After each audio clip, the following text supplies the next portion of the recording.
1968 Dodge Charger RT, factory 440 automatic, green with a white interior, white bumblebee stripe. This is a one-owner car entrusted to Graveyard Cars. With a 68 Charger scheduled to be dipped, Mark and Alyssa document the car before disassembly. What we want to do right now is verify it's what the owner says it is. A real 68 Charger RT, the color's the original color, the interior color's the original color, and all the numbers match. That's the way it's alleged to me, okay? Okay. So, a lot of information right here on this data plate right here. XS29, that's the first 4 characters of the VIN. It's a special price class. It means it's the RT version of the Charger, okay? So we know that the fender tag right there matches exactly the first 4 characters of a real RT. So what's that VIN read? It's gonna read XS29. Your VIN code system is right here at the front of the book. Just a real quick thing. Go to 1968 passenger car. First digit is an X, means it's a Dodge, right? S means special. Special means RT on these cars, okay? Okay. 29, 2-door sports hardtop. Okay. Okay. The 5th digit of the VIN on this one should be an L. 1 4-barrel or 2. 1. They only made them with 1 4-barrel, okay? The 8 represents the year, 1968. In 1969, the full VIN was on the fender tag. It matched the windshield, it matched the trunk lip in the back, and it matched the radiator support. In 1968, they used the shipping order numbers on the radiator support and the trunk lip, and it only appears to one section of this car right here. 68 and older, they didn't put the VINs on the radiator support, they put the shipping order number. Okay. The shipping order number is right here on the VIN tag. It's the last series of numbers right there. 077834. So this and this belong together. There's no ifs, ands, or buts about it. Now, the question is, did somebody take this radiator support out of another car, cut it out, and weld it in here, put the 2 screws into it that make it look like it's an RT, and all of a sudden they've got an RT out of a 318 car? My guess is absolutely not, for one, original owner. Number 2 is, you don't see like a shiny core support that just got put in around an old muddy car. When these cars were going to be built, they got assigned a shipping order number immediately. Okay. Then they got assigned a VIN number. So we know the core support, radiator support started life in this car, right? Yep. Okay, they hide the other body number underneath this weather strip. Oh. Nobody's had this weather strip up. You can see that's old and rusty. Ugh. So we're gonna pull that first. Maybe you're taking some of the paint off, that's okay? Yeah, because we're gonna restore the car. So tell me if those numbers match the last 8 digits of the shipping order number. 077834. 077834. So we've established that all the body numbers match. The only things we have left to make sure of is the color codes for the car and a quick inventory of what's here and what's not, okay? The best example of an original color is inside the deck lid. Do you know why? Because it doesn't get faded from the sun? Right, exactly.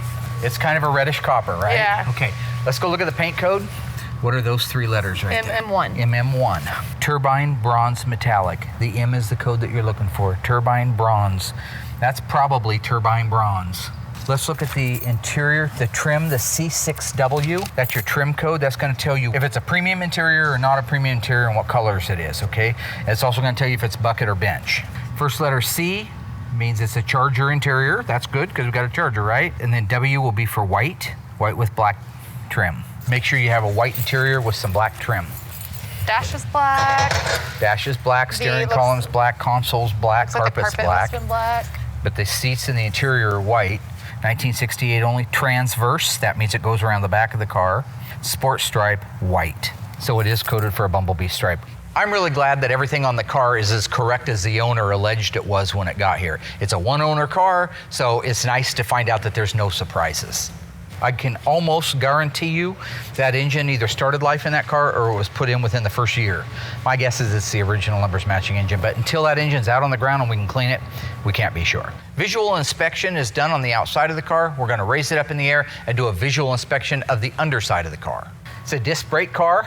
Did he order disc brakes? Did he want disc brakes? Because this is some of the first era stuff that get disc brakes on the Mopars. How you can tell if it's a sure grip rear end or a positive traction rear end, Chrysler calls it a sure grip. How can you tell? When you spin the wheel, the other wheel goes the same direction. If this was a one-legger and it wasn't a sure grip, that wheel over there would go the opposite direction. So it does have a sure grip in it. Anyway, just looking visually, you got your belt moldings, Charger moldings, back glass and reveal moldings, your flip-top gas cap, which by the way in 1970 read fuel and 68 was just plain like that. Engine's in place. Looks like this is very original. Most of the time by now, somebody's yanked that air cleaner off of there, thrown it away, and put a Mickey Mouse chrome one on there. God. That one's still got the original one. It's got the original pad underneath the hood for the insulation. Front bumper, grill, it's actually in good shape. Bumper needs to be re-chromed, but for the most part, everything is there and in shape. Truth is, this is a really nice car. And when they're a nice car like this to start with, the finished product is gonna be even that much better. With the car documented and disassembled, it's now time for the bodywork to begin. So this little 68 Charger, when I looked at it in the original photos before we brought the car here, it looked pretty good. It looked solid. It isn't until it goes out to dipping and comes back that you really see all of its sins. We had a section of driver's floor panel we had to replace and a small patch on the passenger side. The left-hand frame rail, that was the only other big thing on this car. The good news is the frame rails in the rear were good. So all we had to do was put POR 15 over it, which is a rust inhibitor, and we were able to seal it back up with new metal. One of the things that has made my job so much easier is companies like Auto Metal Direct that are making the replacement panels. Because 20 years ago, I would have had to find a good Dodge Charger and cut it up to get the pieces out of it that I needed. Now, I can just call and order them and they fit. Miller makes some really nice equipment that we're able to do beautiful fit and finish work.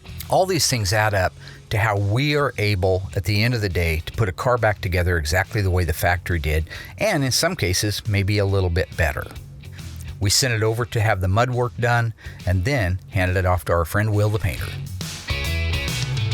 So once I get dressed here in the booth and I'm painting, it's a nice color. We haven't done it yet.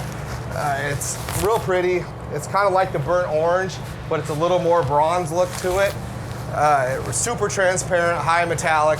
So it's one of those colors that you just got to be patient, and you'll spend the next 4 or 5 hours doing. Once I'm done with the car, it's gonna look amazing. I mean, it's the final paint. The prep work went great, and I'm a better painter than Mark, so of course it's gonna look good.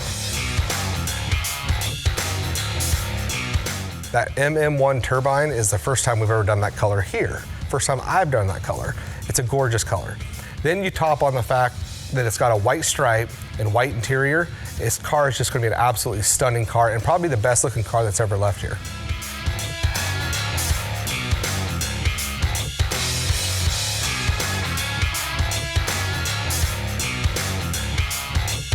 Will finishes the Charger's paint just as Mark arrives at the shop. After Mark performed his quality control test, he determined that the cut and buff earned his seal of approval.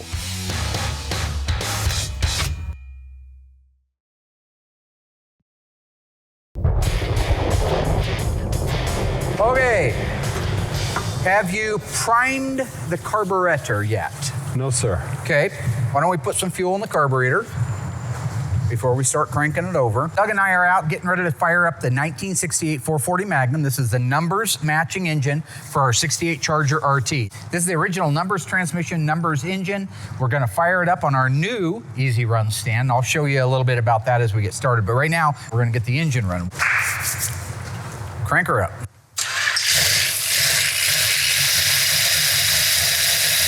There's not a better feeling. You hit that button and it fires off and doesn't backfire and crap all over the place. Now, I always expect them to be noisy because the lifters aren't pumped up yet. But boy, it sounds great. We're gonna run it until the thermostat opens, and then we're gonna add more water to make sure our cooling system is working okay. It's idling fast right now, about 2,400, 2,500 RPM. That's because we're trying to break in the cam. See the paint starting to burn off the manifolds? We have our transmission back here. We can go ahead and put that in neutral, top it off, and it's ready to go in the car. Go ahead and shut it down, kill it. Go get a rag in case it pukes on you. So when you start one of these engines up, whether it's on an engine run stand or whether it's in the car, there's a purging process. You top off the radiator as far as you can go. Usually it's about 1 gallon to 1.5 gallons of water antifreeze mix. But the thermostat isn't open at that time. So the whole block is empty. It doesn't have water in it. What you have to do, and this is where you have to be careful, is you run that engine up until you believe that the thermostat has opened. You feel that upper radiator hose. As soon as that thing gets hot, you know the thermostat's open. You also know it just sucked a gallon right out of the radiator and put it into the engine. That means the radiator's low now. We know we run a lot of our engines, try to get them all, on this easy run engine run stand. What we loved about that was that you could take an engine, move it over to the stand, make your connections, run it, make sure that you don't have oil leaks, make sure that it doesn't overheat, make sure that the carburetor's dialed in right, all these little things. And so it's much easier if it's kind of a failure to do it on that stand than if it were in the car. Okay, so right now we've got great oil pressure. The engine's running really good, running about 2,500 RPM. I'm gonna back the idle down.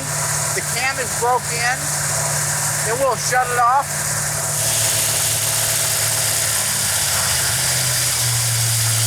That's a good idle right there for right now. It's a little high, but that's okay. Good job, we're straight. All right. Kill the mill. We call it kill the mill. While Will meticulously paints the Charger's grille for its later install, Mark and his cousin Dougie build out the foot pedal assembly and rear drum brakes. So Doug, go ahead and cycle through it. So what you see is those things going in and out like that. These right here are gonna press against a brake drum. So what I do here is you see that I'm moving it back and forth. As I move it back and forth, it shows. What? It shows that it's free like that, okay? Now, when I tell Dougie that I do want him to go ahead and press it down, you see how I can't move it anymore? You need a psychiatrist, man. Something's wrong with you. Yep, I'm sorry. Now that Mark and his cousin Dougie have test started the 68 Charger's engine, it's time to install the drivetrain. So we're gonna install the rear end first. Doug, I think the car will need to come down. So these 4 studs right here go through these 4 holes right here in the leaf spring hanger, the reinforcement, all the way in, and then they get bolted down. At that point, we raise the back up, hang the shackles into place where they're supposed to go, and then we can let it down, connect the shocks and the rest of the lines. Got it. Okay. Here. How's yours doing, Mark? I got one, but we got an angle thing going on. So do you have yours already started? I do. There, got it. Got it? Okay. All right. Beautiful. Okay, you got your shackle hardware. Nice. Yes. There you go. Put the nuts on I it. got 'em. Okay.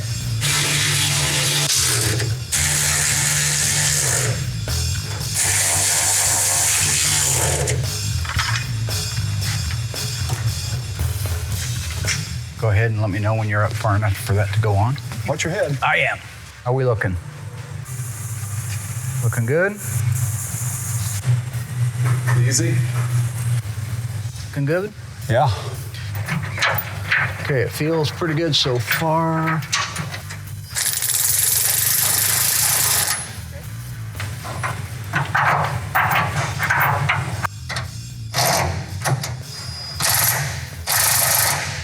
Okay, Car down.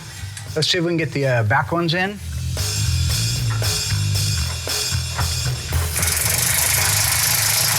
Beautiful, okay? Lucky.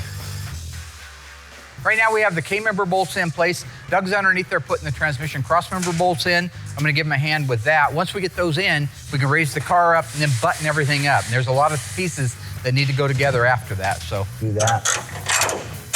Okay, put a nut on that. And next one. Back one here. You want a hammer? There you go. Just put the nut on there. You don't need to worry about tightening. We'll raise it up. Okay.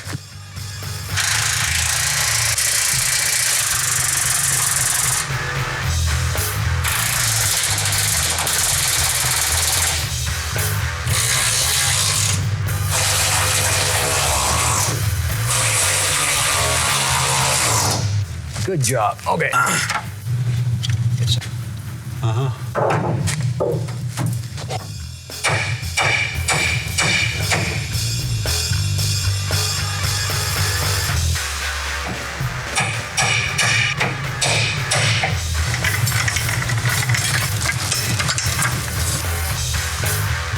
Mark and Dougie finish tightening the last few bolts, knowing they still have a laundry list of things left to install before unveiling the car to its owner.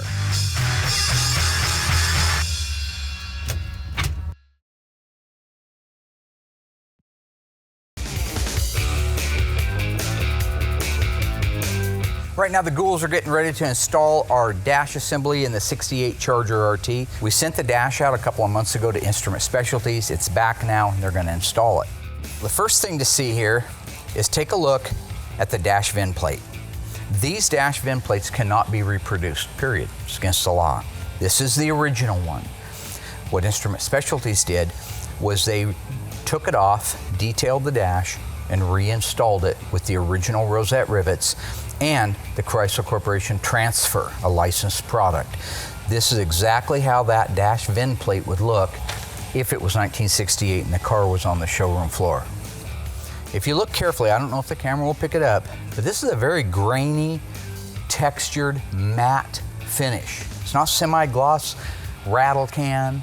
It's not flat black. It's not throw some dirt on it while it's wet paint. This is a lacquer paint by PPG that has a suede agent in it. So the thinking behind a matted finish on the interior of the car is reflection. It's light reflection. So if it's anywhere in the view of the driver of the car, you'll never see a real shiny painted surface. It should be a matted suede finish. With Mark's green light, Dougie and Justin carefully install the dash.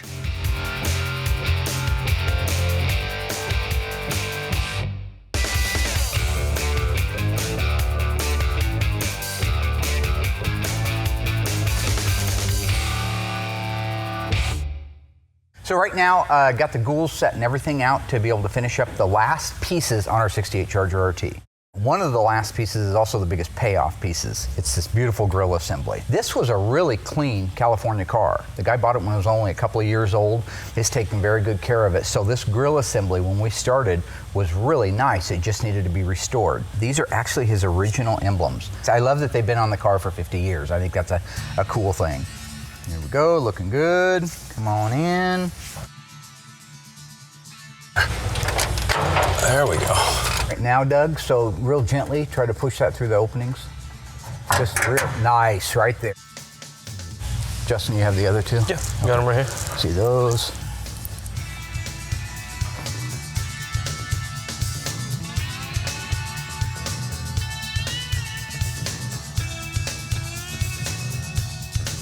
Great. Okay, I think we're all right to do that. That looks pretty good, pretty darn good.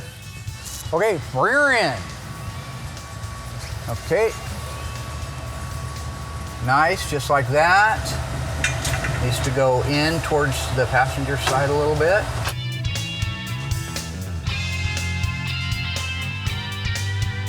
Okay, so you guys got the bolts out. Let's do the valance panel.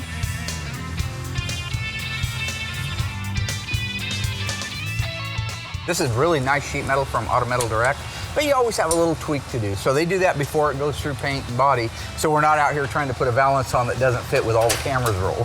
You know? So the guys are almost done with it. They're getting ready to put the front bumper guards on.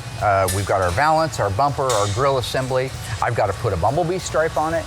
Then all we have to do is start it up, take it down, have the alignment done, do our road test, check for squeaks and leaks, final detail, and that car is done and able to go back to the owner. With everything plumbed out, accurate exhaust installed, Justin rolls the Charger into place to fire up its engine one more time. So what we're going to do is just see if we can crank the fuel up from the tank. I don't want to take the air cleaner off and prime it if we don't have to. It looks to me like it would run. Whoa, whoa. Man, did you hear Wow. that? Yeah, it's kind of hard to mess up. Yeah. Sounds good. Maybe rattled. Sounds really good. 60 pounds of oil pressure at an idle. So now that the car is running, we just got to make sure that the fluid levels are where they're supposed to be. Information labels and assembly line markings I still have to do on it. Still needs to go down and have the wheel alignment. Other than that, and just driving it, you know, making sure there's no problems before the owner gets there. That's it. Really a day's worth of work, and that car is ready to deliver to the owner.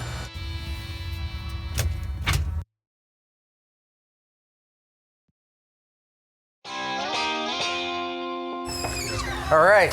All right, here we go. Come on out. Here we go. Gentlemen. Will? I'm included in that gentleman. All right, now walk through here. It's a little bit on the dark side, so like Okay, Pink you know. Floyd. We're gonna have you stand here. So behind that incredibly obnoxious light is your car that you have been waiting for an awfully long time. Oh, man. Are you happy? Oh, yeah. Are you excited? You know what? I'm very excited that after bugging him for a decade or This more is why we're here. and getting That's the car true. up here and then working with you, that it's done. The truth is, if he hadn't been torturing you to get the car done, it'd be like sitting in that same little lot. Absolutely. Yeah. Thanks, bud. All right, so we're gonna do this in order here if we are ready. Kill the key light first. Wheel lights. So right now your car is floating Oh. on a Yeah. pillow of light. Are you ready to see your car? Oh, man. All right. House lights.